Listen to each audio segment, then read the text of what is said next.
Welcome to the Judgment-Free Zone. You've downloaded the Alcohol-Free Marriage and More podcast with Matt and Amy, recorded live from the cornfields of Central Illinois.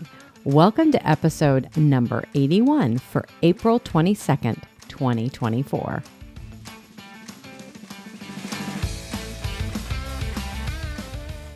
Well, hello there, children. Welcome back to your weekly freak show. That is the Alcohol-Free Marriage and More podcast. I am Matt, along with the always lovely and mostly walking now, Coach Amy. How are you, my love? I am doing well. Well. Well. That ankle's actually moving this week. You know, it's a little stiff right now. A little stiff. I need to put. But you're out of the boot. You're out of the boot. I did wear it for the 10 days I was told, not business days, like I kept trying to tell people. I'm 7 to 10 business days. Do you know when you get into that mode and you learn like that automatic verbiage? And you're just stuck. And it's like, no. And I'm saying it, I'm like, that doesn't make sense. I'm an idiot. Yeah, on the weekends I have off. I don't have to wear the boot on the weekends. But my body only heals during 9 to 5. Yeah, it's my full-time job. Yes, so the foot is healing. The ankle part is still swollen, but thankfully my toes, I don't believe, look like they are going to fall off anymore. No, they're not. They're still not the correct color, but they're getting closer. Oh my goodness! So Quite the project. It's hopefully when I go in this next week, there you go. He'll say, you know what, things are looking good. It's just going to take some time. That's what I'm hoping. There you go. Just you can't even blame falling down drunk. I'm a little scared. I'm like, oh gosh, please don't let them. Now I'm gonna have to go and like, what if they say, let's do another X-ray? Let's go looking for trouble. That's what they're gonna say. Could be. I don't know. So, but hey, kids, don't forget to like, subscribe, share this podcast with a friend of yours, neighbor, whoever. We're good with whoever it happens to be. And while you're out there on the interwebs, go to jointherSide.com where you can download our Beyond Spirits, the 7 tips for starting your alcohol-free journey that helped us get started. And we also have our marriage guide. We have our marriage guide that you can download as well. Yes. And we're in the process of getting, a new website. So go now before all chaos breaks loose. Yeah. So anyways, the foot is doing well. Well, good. Yeah, I really am not limping. No. Which is awesome. Well, that's good. April, now that we're over halfway through it, is actually Alcohol Awareness Month. Yes. Not the good part about alcohol awareness, the bad part about alcohol awareness. Well, what I thought I would do is just read, Are You at Risk? That sounds good. Are you at risk, Amy? More than 14 million American adults have alcohol use disorder. Knowing whether alcohol is interfering with your life requires self-reflection and awareness. Signs of potential problems include an increasing tolerance to alcohol. So that means you're wanting. You're drinking more. It takes more to get to the same place. Mm-hmm. Yep. You're craving to drink when you're not. Like you start thinking about it. I have no idea what you're talking about. But sure. Inability to cut down or quit. Never been there. No. Okay. Neglecting responsibilities at home or work due to drinking. Hold on. That one is an interesting one. Go ahead. All right. Well, that's interesting because that's where a lot of people go, well, I'm still okay there, so I haven't done a problem. And where I would push back on, is there something that you're like, okay, yeah, this was on my to-do list, like things, and all of a sudden you're like pushing off stuff. It becomes a tomorrow problem because I got to drink now. Yeah, that's true. I mean, those are not procrastination. It doesn't have to be big things. It could be like, oh, you know what? I need to have a difficult conversation. I don't want to have a difficult conversation. I'll drink and do it tomorrow. So I'll go ahead and have a drink. True. So anyways, let's see. Continue alcohol use despite knowing its negative effects. Mm-hmm. Using alcohol to manage your stress. Preach. That would be the check for me.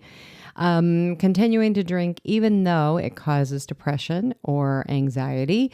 And it could be that it makes it worse. Well, that's the problem, right? The chicken or the egg. Like you think, I drink because I have anxiety. Well, it's fueling. You may, and you could, but the alcohol, my anxiety is next to, close to, comparatively speaking, close to nothing from what it used to be when I was drinking. I'm, you're off your depression meds, but like anxiety, depression meds, I'm off of them. Yep. And I'm not saying that is everyone. Yep. I mean, but because it took me 3 years to actually be brave enough to actually try to wean myself off. You gotta take the alcohol out first. Yeah, you really do. And then continuing. Oh wait, no, I just said that. Health problems caused by alcohol. Mm-hmm. And I want to just say in there too, health problems and like you have a diagnosis, Yep. and then ignoring it. That'll be fine. It'll be okay. Fine. And with that, you can even have your medical professional can even just say, oh yeah, a couple. Which we've talked to, including myself, multiple people who have had that where they're medical professionals like, oh, you'll be fine. Or it's like, And just a reminder that now it has been proven that they're saying the CDC is saying, if you haven't started to drink, don't. And I think that is pretty telling. Yes. So anyways, that is what we're going to cover on today's podcast about Alcohol-Free Awareness Month, right? It's Alcohol Awareness Month. Alcohol Awareness Month. Well, they should be alcohol-free. Oh, and happy belated Husband Appreciation Day to all you husbands out there. Coach Amy, what is your drink of the week? Oh my gosh. One of your faves that we had when it was a beta from Go Brewing. It's the Salty AF Chelada? I think that's how you say it, Chelada. That's how I always say it. Or Chelada? Maybe Chelada? Chelada? Chelada? I don't know. Chelada? I don't know. I should have asked. Salty, it is, oh my gosh. It's a great summer. It has like lime and salt vibes in it. It's a great summer beer. Hopefully it's limited right now, but they did a can for it, so I'm guessing it's going to hang around for a while.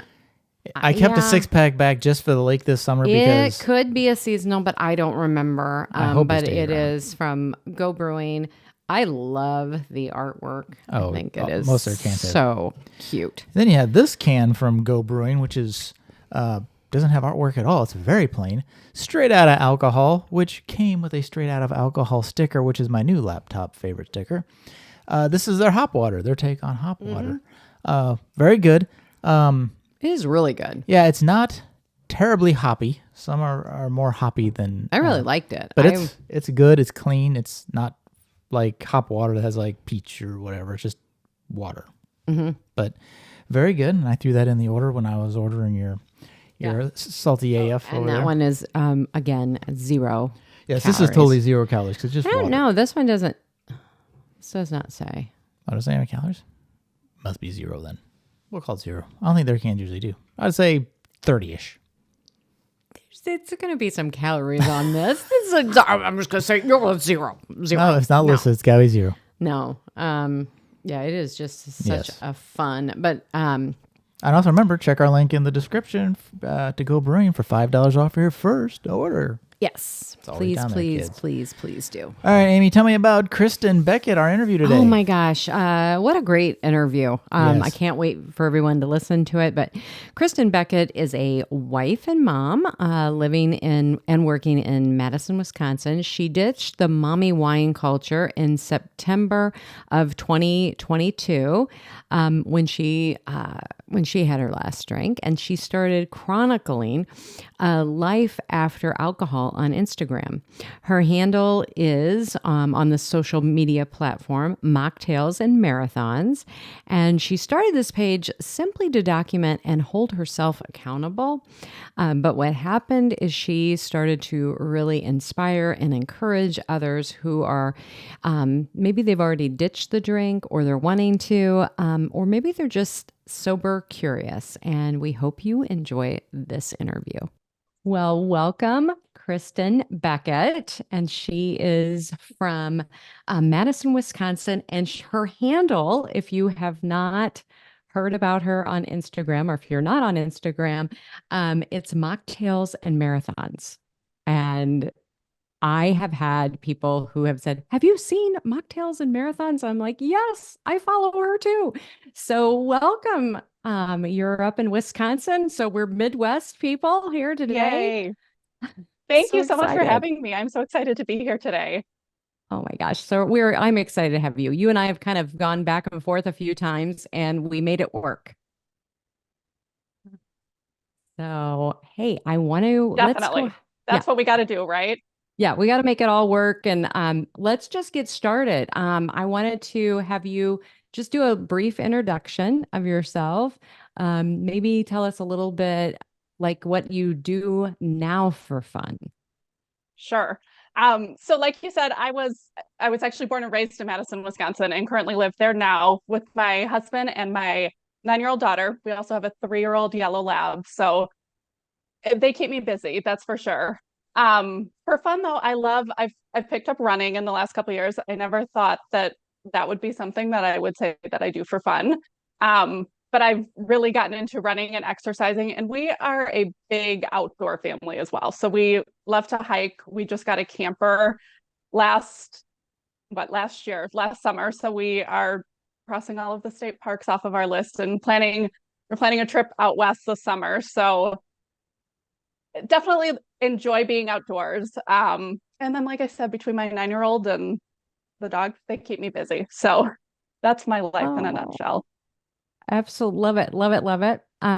So we're gonna just kind of jump in to your addiction story, to a freedom from alcohol. Great. So can you, wherever you want to kind of just tell us, wherever you'd like to start. Sure. So I'm going to start right at the beginning. Like we mentioned, I grew up in Wisconsin, and in my family and in Wisconsin, it's just a very normal thing to be around alcohol and to have like alcohol part of kind of everything you're involved in, every event that you go to. So it's always just been a very normalized thing for me, and I never thought twice about it. I went to a Big Ten university for college, and it was definitely a big drinking school. So I was part of the binge drinking culture there as well. Um, and again, it was always a very normal thing. So it was never something I questioned in my life. Um, After college, I got married and kind of jumped into that. We got pregnant, and I kind of jumped into that mommy wine culture type, culture that we're all a part of as well. Um, During that time, though, I had a very easy pregnancy. Never had any issues with drinking or wanting to drink while I was pregnant. But during my delivery, I had some issues and ended up not being able to. I had some complications, and I wasn't able to have any more children after the one that I delivered. So I really, really struggled with that. After I heard the news, I struggled with some postpartum depression. I struggled really wrapping my head around the fact that I couldn't have another child. Um, and I kind of turned to wine at that point to help me through that transition and to help me through. There were lots of hormonal things going on to help me through all of that. And it just kind of progressed. Like the first couple of years of my daughter's life, looking back, I don't even know like that there was an issue, but it was continual. And I kept, what one glass of wine used to do for me, now I needed two. And it just kept progressing. And so I noticed that I was drinking more and more, but it wasn't anything that was concerning. Nobody had said anything to me about it at that point or anything like that. So I thought everything was fine. Um, Kind of at that point then too, COVID hit, and that I think is where my really big turning points kind of happened. Um, that's where I was home, I was trying to teach my kid, I was trying to work full time, and I was struggling to keep it all together. So again, I turned to alcohol, and that's when I was drinking a lot more. Um, you know, at least a bottle of wine a night. I was also drinking vodka at the time as well. And at that point was also the switch from I was drinking at night, but I was drinking so much that I was feeling like absolute garbage in the morning. So I would start, oh, the hair of the dog can help a little bit with that. And that's kind of when that switch happened to drinking more and more. Um, and at first, it wasn't every time I drank, but it was gradually getting worse and worse. And that kind of kept happening. COVID lasted for that year and a half that we were kind of on strict lockdowns and things like that. Um, and I kept going at that point. I think a couple kind of turning points in my drinking story were one night when my husband had come home, I had taken a day off of work just because I hadn't felt good. But at that point, I was drinking and he had come home and he ended up having to take me to the emergency room because I had drank too much. I think at that point, it really should have been my rock bottom, but it wasn't. What happened after that is I got out of the emergency room and they referred me to a program. I went and checked that out. They obviously diagnosed me with alcohol use disorder, and they said that I could do like an inpatient treatment. I wasn't ready for that, so I opted for some counseling, and I opted to try the prescription for naltrexone. I didn't click with the counselor, so I didn't love that aspect of it, and I wasn't taking it seriously. And I think I knew at that point deep down that I wasn't done. I remember walking out of that building for my appointment the first day, and I was mad at myself that I wasn't able to moderate better. And I knew that I wasn't done at that point. So, I kind of walked out with a game plan in my head of telling myself, if I can just do this for a couple weeks, I can be sober for a couple weeks, I can handle that. I can get my family off my back. I can get my husband off my back, and then I can just do a better job moderating. And I did that. I did that great for a while, but then I started drinking again, and it got worse and worse and worse, to the point where my family was questioning me. My husband was questioning me. My daughter would make comments about mommy's talking funny. So everyone around me knew that there was, I should say everyone that was close to me knew that there was an issue. But I wasn't ready to be done yet. I think my biggest turning point was in September, which kind of leads me to the last day that I drank, September of 2022. Me and my daughter were scheduled to run a 5K. They have a little thing at our zoo here. So we were scheduled to run a 5K, and I had drank the night before, and I felt, again, like absolute garbage going into it. We ran it, we did it. It was awful, but we got through, and they had plans. My husband and my daughter had plans later with some friends, and I was given specific instructions that I couldn't drink that day. And as soon as they left, the first thing that I did was run and go to the liquor store, and I drank again. And my husband kind of found me in that same state of when he had took me to the emergency room before. And when I woke up that day, I don't know what it was. I don't know what was different about that day, but I kind of came to, and I was just like, I can't do this anymore. Like, the words weren't spoken that there was an ultimatum given to me, but I think I could tell that my husband was just about done with me. And I mean, I didn't have a leg to stand on with my daughter. I was in such a dark place that, I don't know what would have happened with that, but I just felt like I was so sick and tired of being sick and tired, as people say. And that was my last day one. That was September 25th of 2022. From there, I didn't really know how to go about it. I had done the counseling. I never tried AA. I was scared to try AA. I was scared to like physically walk into a meeting. There was something about that just didn't click with me. I know it's a great thing for a lot of people. I didn't know about a lot of the alcohol coaches that are around now.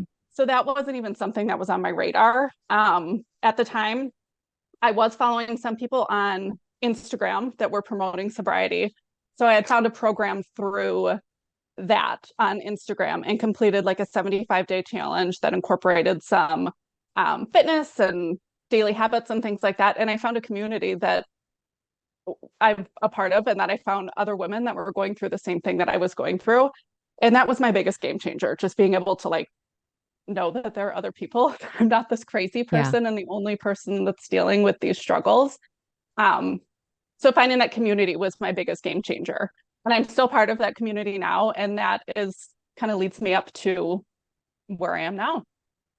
Oh my goodness. And when did you start your website, your Instagram That was page? January of 23. So like I said, I had done that 75-day program, and that was kind of over, the challenge part of it. And I was like, I have no idea what to do now. Like, I don't have this thing that I'm supposed to be keeping up with every day. And it just kind of popped into my head, and I was just kind of getting into the fitness and running part of it. So I started it at that point, and it's honestly been like my biggest form of therapy. Like like I said, I didn't always click with the counselors and therapists, but this has been like my way to get everything out and do like a daily check-in with myself almost for that. I So that's about, yeah, January of 23. I love it. I love that. And the one thing I wanted to dive into is this culture around, it's the mommy wine culture. We need alcohol as moms to be Yes. able to do life. Being a mom is hard. I'm not gonna, it is not easy, but we are told that it is so hard that you just can't handle it. And, what is your take around all of that? I agree. I mean, I think it's essentially just like forced upon you. I think of like when I delivered my child and like the first thing they do, we got champagne brought to our room. I remember doctors telling me that like in order to nurse your child that you can drink a beer and that's going to make you, produce Mm-hmm. more. So I think like that's the start of it, but then it's also like the play dates and oh, I'll bring a bottle of wine to go to the park and like I mean, I remember first birthday parties and baptisms. For me, like the most important thing was the mimosa bar that we were going to have and the Bloody Mary bar that we were going to have. And it's just so like ingrained in the culture, I feel like. Um, and being a mom is hard. And I look at it now and I'm like, I don't know how I did this with a hangover constantly, but it's it's amazing what you see on the other side of it, how much harder you make it on yourself when you're constantly pouring poison into your body and Yeah. when you're constantly just not feeling your best. You think it's going to calm you down and it's going to make it a little bit more easy, but I mean, I was just not a good mom when I was drinking. And I know that. And I hate that part of my story, but that's the reality of it. But you've changed so much. And when I was, going through some of your reels and everything, just, those tips around, that you can do this. That, like where are the things that I was being lied to? And that's how I coach people around this too. It's like, where are the lies that we are being sold and we just accept? And Right. what would have been one of what are some of the biggest lies that you found you were just accepting along the way?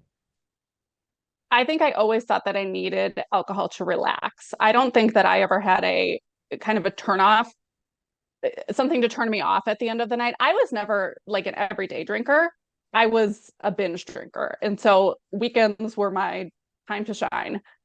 So like I always thought that I needed a glass of wine to relax, and that always started on a Friday night. So I think that was my biggest thing is I needed that signal to my brain. And there's so many other ways now, looking at it now, there's so many other ways now that I know how to signal my brain to turn off from the work and go into the weekend mode.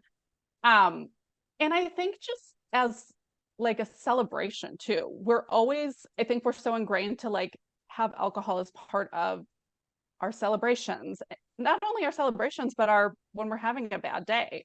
So I think it's just always something that no matter what the emotion is that we're feeling, we're told that this needs to be a part of it because it's going to make you happier. It's going to make you more excited. It's going to calm you down.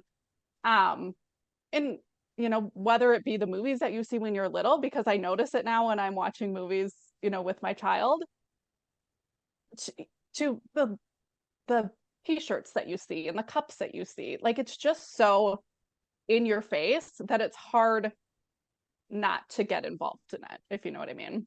Yeah. I want to say, like, one of the things that I don't know if you have ever seen it before, but one of the things that really made me so mad was when I saw Hello Kitty wine. And Oh God. I was, No, I have not, but and it was, when you're on the end caps of your grocery store. And I looked at it and you have your top shelf. And usually, if they're going to have alcohol, they have it on that next shelf where it's in right. our site. It was down one more shelf. So it was And at it that was at level. kid level. Yep. And it made me so angry. I mean, there was I intention behind that for There's sure. intention behind that. It is, oh, this is so cute. Uh-huh. And probably in my past life, I would have been all about it. Like, oh, Hello Kitty. I Absolutely. love Hello Kitty. But now looking at it, I'm like, that's just wrong. And then just especially where it was at on the shelving plate, because I used to work in grocery. And so I'm like, I knew Yeah, specifically that it was bought and placed right there. I actually complained, good for mention it. you. And and then it was changed. I mean, it was Well, like, and I'm I like, think this is just, bad. yeah, This is and not just being right. able to kind of educate yourself on it, and just where I am on my journey and knowing and educating myself a little bit more, the stuff that big alcohol does to get you to drink and to get it in front of you and to, market it to kids and get it placed in these movies and get it placed in these shows. I mean, they know what they're doing, but it's just sad that we fall for it, and that not that they're doing it to kids, number one, but it gets them on that train early and it gets them rolling along so they've got those future customers. Yeah, absolutely. Um, I was going to ask also, how was your relationship? Like, I know that it sounds like your relationship, like it was on pretty rocky, shaky ground. Um, no ultimatum was given, but tell us about what it's like now. Yeah, it was not great. Not great at all. We It's done a complete 180, but it's been very different for us because we were so like alcohol was our identity, and we were that couple that was always so like ready to throw a party. If there weren't plans, like we would have people over at our house because I wanted to be able to have an excuse to drink. And my husband he was he never had the issues that I had around alcohol. Um, but he always enjoyed himself. Like we met at a bar. We Fridays and Saturdays were always there was alcohol involved. We loved to go to like breweries and wineries, and that was just who we were and what we did. So when we all of a sudden took this piece out, it was like, I don't know what do we do? I don't know what we do anymore. What do we do on date nights? Like, how do we hang out? So that was there were some growing pains in that. We figured out the things that we like now, and we had a lot of fun trying to figure out the different areas and different things that we liked. But it was just such a big part of our marriage that we struggled for a little while in that in between phase. But yeah, I mean, the last couple of years of my drinking and kind of at the end of my drinking, it was just not in a good place. There was no trust. I mean, I was lying all the time about my drinking. He would find bottles around our house, so it was a very bad place that we were in. But it's been amazing that we've been able to kind of claw our way back from that. Yeah, I mean, very similar for us, right? Mhm. Like it was like, well, what are we gonna like? This is our hobby. This is what we Right, do. It's like, right. what are we gonna Yeah. do now? Now, does he not drink at all now, or is he still He drinking? actually does drink, and that's been another kind of thing we've had to navigate as well. So he like I said, he doesn't have kind of the issues around it that I had, but he will every once in a while have a couple beers, and he's fine with stopping at a couple beers. But I've really had to set those boundaries for myself, and we've had to have those hard conversations. Um, I I am completely in my sobriety, I'm fine being around it and I'm fine with other people doing it. But once it gets to a point with other people, I need to remove myself from the situation. So we've Right. had those conversations. We've had our ups and downs with that, but that's been a kind of, especially at the beginning, it was a point of contention when he was like, well, like, am I able to drink a beer in my own home? Or how do we go about, it was just kind of a weird road to navigate. He did for a while, like the first couple months, he didn't drink at all. But once I got a little more comfortable around it, then he will have one every once in a while. Yeah, and I want to ask you too, because that's a big struggle that I have Mm-hmm. found with women who are trying to quit, or the spouse is still drinking. And what would be like a piece of advice that you would give to them um, in that? Yeah. I think, like I said, setting boundaries. I was never one to set boundaries. I am one of the biggest people pleasers you will meet. Um, but being able to recognize where you need to stop, then being able to communicate that to your significant other, because I know my limits when he's had a couple more than I like, and I can't be around that anymore. I either need to go upstairs or something needs to happen. So being able to know your own boundaries yourself and being able to communicate those to kind of ensure that those are in place. And I think on the other boundary does get broken, being able to, maybe the next day or the next couple days have that conversation too and say, okay, this is what happened. This is how it made me feel. And I never thought I'd like be this person that does this, but it's been essential to like, because he doesn't always recognize when I'm having struggles either. And especially if he's had a couple, then, taking a step back from the situation and having that discussion a few days later too. Sure. And does he drink probably less than he used to on average, probably? Absolutely. Yeah. And that's an interesting trickle down effect because Amy quit before I did. And I was doing the moderation thing, but on average, I was drinking less just because, you know, we weren't doing that kind of team drinking as it were, right? So, it changed my view. It's like, well, we're not doing it together. It's like, do I, so I didn't stop, but I cut back to some degree. So it is interesting. People are like, well, if I don't and they don't, what happens is like, well, there will be a knock-on effect a little bit, right? Right. But that, it's great that he was so supportive and, quit and got it out to help you, because Amy's talked to a lot of people and we've talked to a lot of people who it's like, well, my spouse wasn't supportive or they still want to go, full tilt. Right.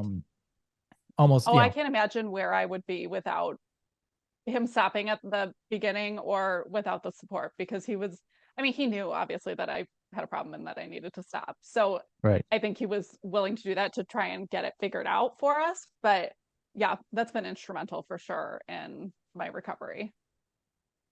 Yeah, and I'm asked how is your relationship now with your daughter?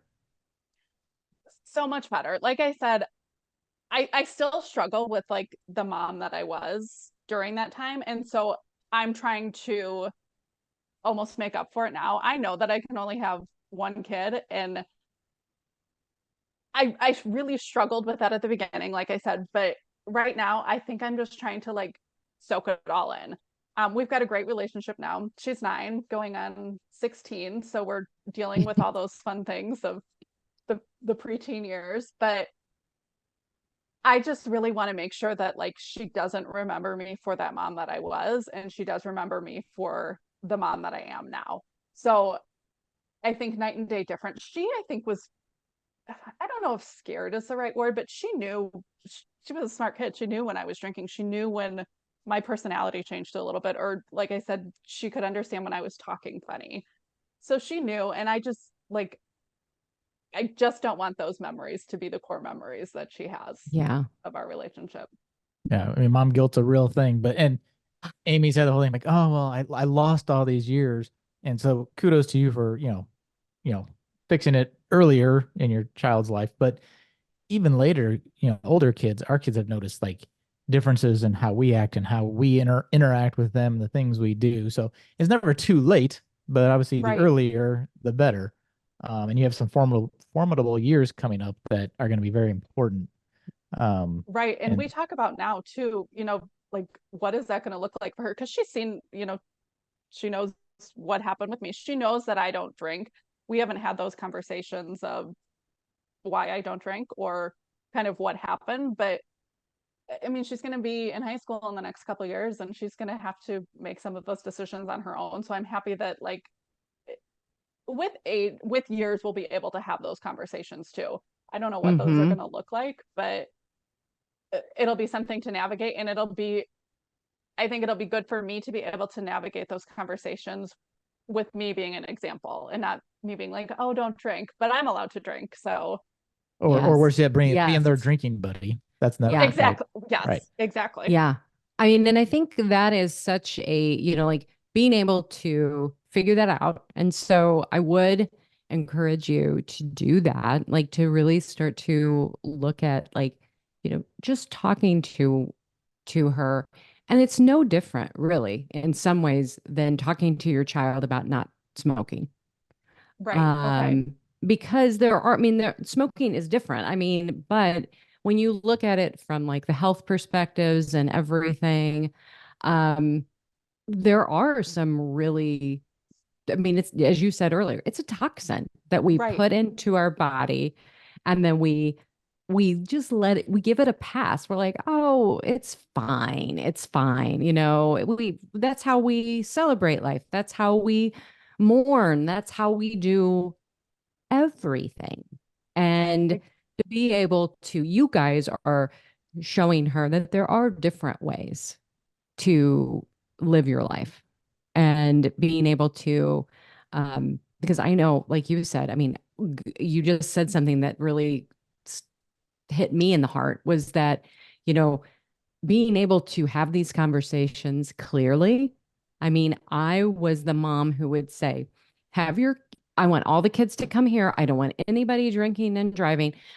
So we would have it. And not that I was getting drunk, because I wasn't, but I'm sitting upstairs as all the kids are coming in. I'm enjoying my glass of wine.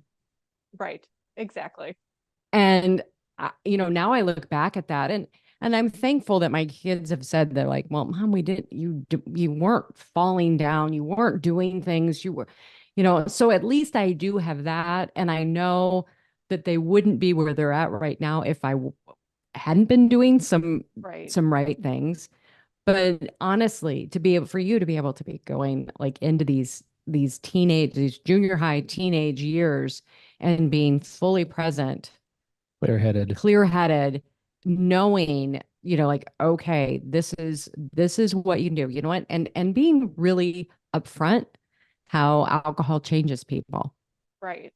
I mean, and I'm just not thankful that I was going to say, I'm just thankful that someday, if something does happen and she makes her choices, that I can be the person that she calls on a Friday night. Because there are times yes. when, I was home by myself and my husband wasn't home or something, that if something would have happened to her, I wouldn't have been able to drive her to urgent care or the emergency room. So just like having, or worse yet, that you as would a have piece, thought you could and tried to do it anyway. that, well, unfortunately, yes, that too. Right. Yeah. 100%.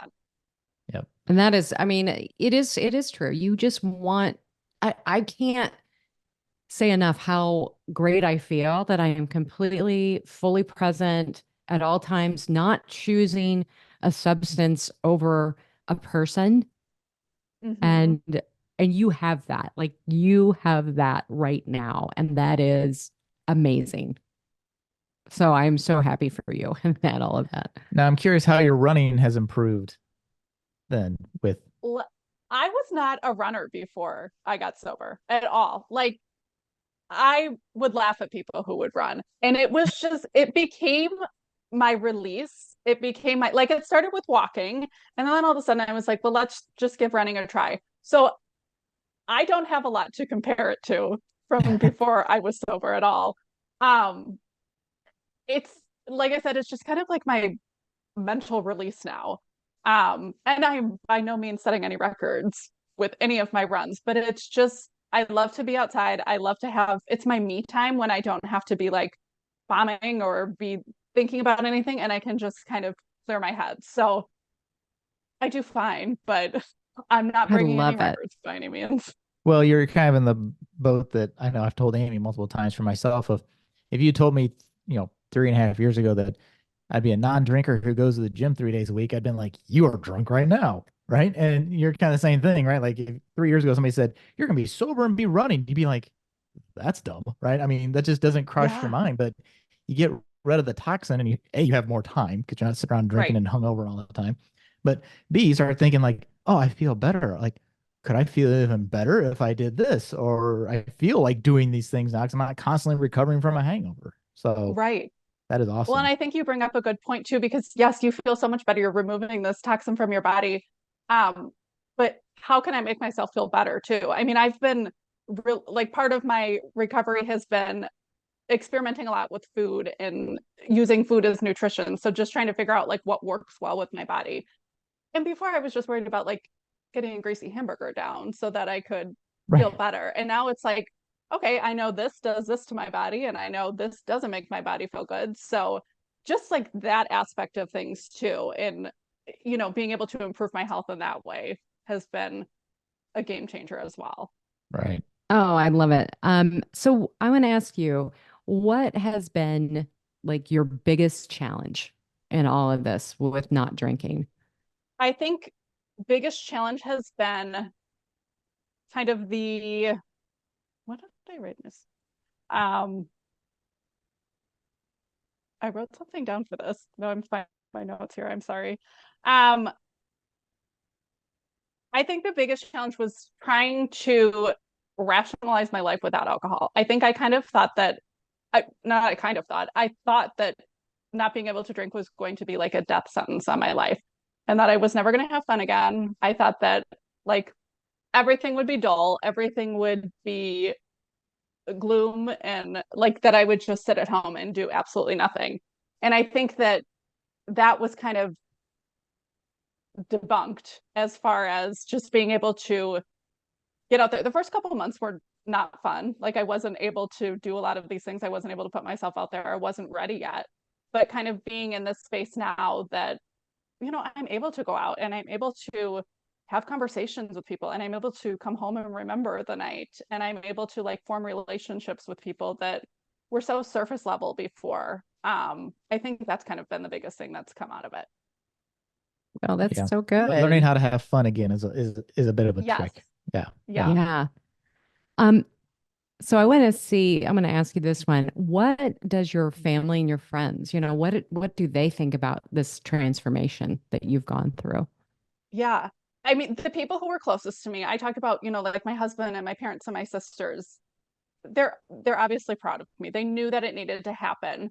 Um, and they've seen the strides that I've made and how much better that it's made my life. But I think on the other hand, like a lot of even some of my closest friends didn't know how much that I was struggling with alcohol. And when I tell them, that I'm sober or tell them how much I was struggling, close friends and not even as close friends, but people that I hung out with a lot, like so many of them would say, "Oh my gosh, I had no idea that like it was that bad to the point where you need to stop." So I think, and I don't think that I'm the only one that this happens to either. I think there's so many people out there that are really good at hiding it and it really sneaks up on them. Um, and I think that's a big point to make because so many people don't know that there's all these people struggling with Mm-hmm. alcohol. And so those people I think are just very surprised when I would tell them that, hey, I don't drink anymore. Hey, it's been this long since I drank. And I'm not drinking anymore because there was a really big issue. Um, I mean, even like the neighbors that I hang out with and some of the people that I would go on play dates with were just like, they saw my Instagram account or something and they'd be like, I had no idea that you were struggling this bad. And so I just think it's a very interesting point to make and how many women, particularly that I've connected with too, who are just like, I'm afraid to tell anyone, but I am struggling with this. What do I do? Yeah, that was gonna be my Oh, other questions. Have you had people come to yeah. you to be like, yeah, I was just like that? And I think there's so many people, I think that's why it doesn't appear to be that big of a problem in the general world of like, well, you're not under a bridge and you're okay. But there's so many Right. people who hide it so well, hide bottles, hide when they drink or drink more alone so the people don't know, or can moderate enough in public that people don't know it, right? There's so many ways to hide it. Yeah. We've all heard all the tricks that people don't realize how many people Right. are actually struggling. And so when they, find a safe space or a safe person to talk to, like, oh, yeah, you looked quote unquote, right, normal, but Right. you had a Mhm. problem too. That really gives people some freedom to like start opening that door a little bit to see what their life could look like, right? Yeah. Totally. And I think unfortunately that there is just so much shame associated with it still. I think the stigma is getting a little bit better, but there's still like that. Like I said, I was afraid to go into an AA meeting because I was afraid of what people would think. And having like a face-to-face conversation with somebody scared the crap out of me. Yeah. So there's just that stigma. And even now I'll get like rude comments on Instagram or something like that about people who are, oh, just stuff about being an alcoholic or things like that. And obviously I was an alcoholic. I had an issue with alcohol, but that doesn't define me as a person. So I know that there is the stigma associated with it. I hate that it is, but I think it's moving inch by inch by inch in a different Hmm. direction that Yep. people are And it realizing that is. this is a problem with a lot of individuals. Yeah, there is a problem. And those types of comments just drive me crazy because no Hmm. one would ever say that to a person who quits smoking or if they were doing heroin or Right. anything like that. There would be nothing except support. But yet when someone is struggling with alcohol, Right. um, our society, big alcohol has just made it on that individual. Oh, well, it's your fault. Well, it's even a joke. Like, t-shirt just like, I'm no quitter, Yeah. right? Like the joke, like, I know exactly what you're talking about. Yeah. yeah, it's like Yeah. that. And you would never see that with like, yeah, smoking or like heroin. I'm no quitter. I mean, Yeah. you don't do that, but for some reason, yeah, With alcohol. yeah, with alcohol, it's this perception that it's okay. Oh yeah, there are people who deal with it, but that's their problem. That's their fault. They couldn't Right. moderate. And Right. that was me. I'm like, and the bad thing is for a lot of people, they're like, oh, if only I could moderate. Well, the thing is, that's what moderation is for most of us. It's Yeah. misery. It's Yes. it's this Oh yeah. constantly thinking of how many I'm going to have, how many I'm not going to have. What am I going to do? Like that whole mind game. Oh my After I gosh. moderated, I told Amy, I said, I'm either going to drink or not drink because this moderation is just way more mind space than it takes. It's like, this is Yes. stupid. Like, and I never would have thought, I thought moderation was like the golden ticket from Willy Wonka, you know? Exactly.